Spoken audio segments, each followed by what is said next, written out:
আসসালামু আলাইকুম। ছোট্ট একটা শর্ট ভিডিও নিয়ে চলে এলাম। তো ভাবলাম আজকে একটা ডেজার্ট খাই। তো আমি আগে থেকেই সাবুদানা এখানে একটু ধুয়ে আমি এখানে প্রায় আধা ঘন্টার মতো ভিজিয়ে রাখছিলাম। তো ওই যে ফুলের হয়ে গেছে, ডাবল হয়ে গেছে ফুলে। তো আমার এখানে দুধ নিব এখন। এটা হচ্ছে জাল করা মিল্ক। এখন আমি ঢেলে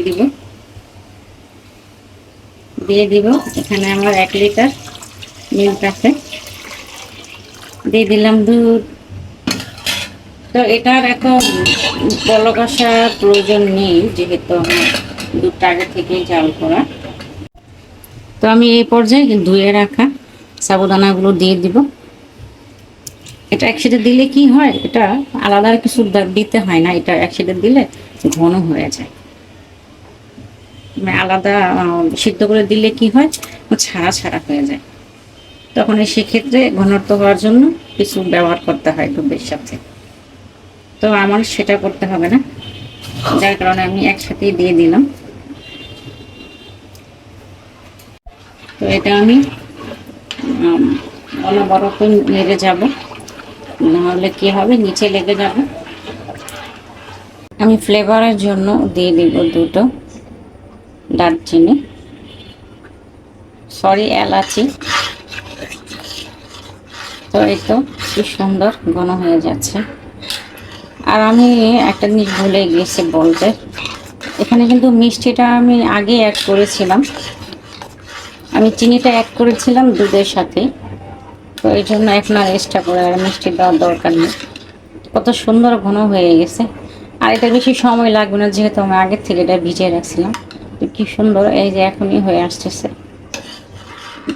তো এই পর্যায়ে এই তো আমার ডেজার্টটা কত সুন্দর বলক উঠে গেছে। আর এই যে ফুলে ডাবল হয়ে যাচ্ছে সাবুদানাটা। আর আমার না সাবুদানা খেতে খুব ভালো লাগে, আমার খুব পছন্দ। আচ্ছা, এক্ষেত্রে আমি লবণ দিইনি, সামান্য একটু লবণ দিব।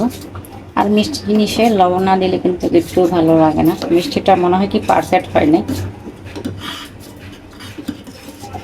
লবণ এমন জিনিস, সব জিনিসের স্বাদ বেশি হয় লবণ দিলে, আবার বেশি হয়ে গেলে স্বাদও নষ্ট হয়ে যায়, তো নিচে না লেগে যায়। এই জন্য আমি শুধু এটাকে নেড়েই যাচ্ছি।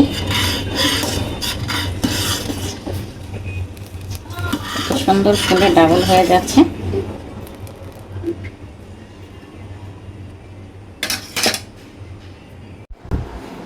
চলে এলাম, আমার ডেজার্টটা কিন্তু ঠান্ডা হয়ে গেছে। তো এটাকে আমি ফ্রিজে রেখে ভালো করে ঠান্ডা করে, এখানে আমি আম দিয়েছি আর আপেল দিয়েছি। তো চলুন এবার আমি পরিবেশন করি। হ্যাঁ হ্যাঁ, এটা কি দিয়েছি?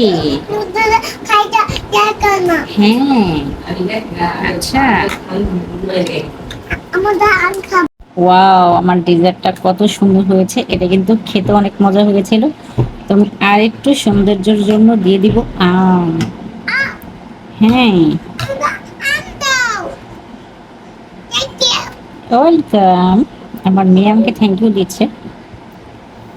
তো কেমন হয়েছে অবশ্যই জানাবেন। আর এটা খেতে কিন্তু অনেক ভালো হয়েছিল। তো সবাই ভালো থাকবেন, আল্লাহ হাফেজ।